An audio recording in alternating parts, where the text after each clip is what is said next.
రాష్ట్ర ఆర్టీసీ సంస్థలో పనిచేస్తున్న ఉద్యోగుల ఆరోగ్యంపై టీఏఎస్ ఆర్టీసీ యాజమాన్యం గ్రాండ్ హెల్త్ ఛాలెంజ్ పేరిట హెల్త్ క్యాంప్ చేపట్టిందని, వారి ఆరోగ్య బాధ్యత సంస్థపై ఉందని రవాణా శాఖ మంత్రి పువ్వాడ అజయ్ కుమార్ అన్నారు. ముఖ్యమంత్రి కేసీఆర్ ఆదేశాల మేరకు రాష్ట్ర వ్యాప్తంగా ఆరోగ్య శిబిరాలు నిర్వహిస్తోందన్నారు.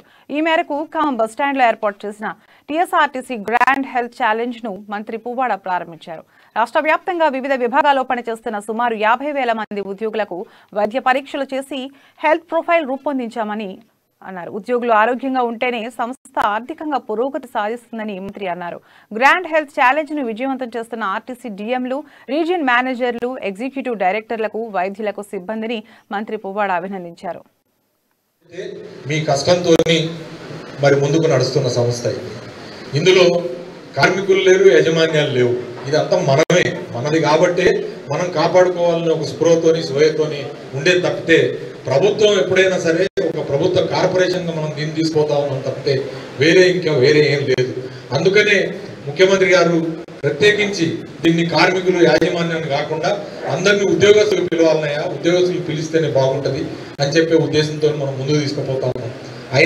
అయినా కూడా మీరు కార్మికులుగానే, ఎందుకంటే కాకి చొక్కా వేసుకున్న తర్వాత లేదా కాకి డ్రెస్ వేసుకున్న తర్వాత కొంత కార్మికులుగానే ఫీల్ అవుతూ ఉంటారు.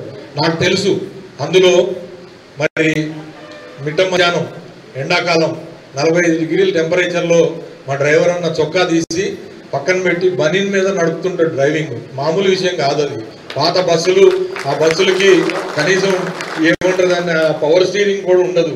సో బ్రహ్మాండంగా అంత కష్టపడి నాకు తెలుసు. ఎందుకంటే నేను చిన్నప్పటి నుంచి నేను కార్మిక పక్షపాతిగా ఉన్నవాడిని, నేను ఒక వామపక్ష నాయకుడికి కొడుకున్నాను. కాబట్టి కార్మికులకు కష్టమైంది, వాళ్ళ చెమట, దానికి ఉన్న విలువ ఏంటనేది మాకు తెలుసు.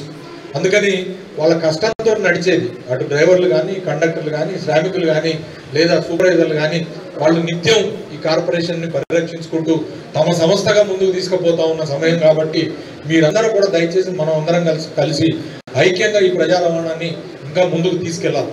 ఉన్నాయి కష్టాలు.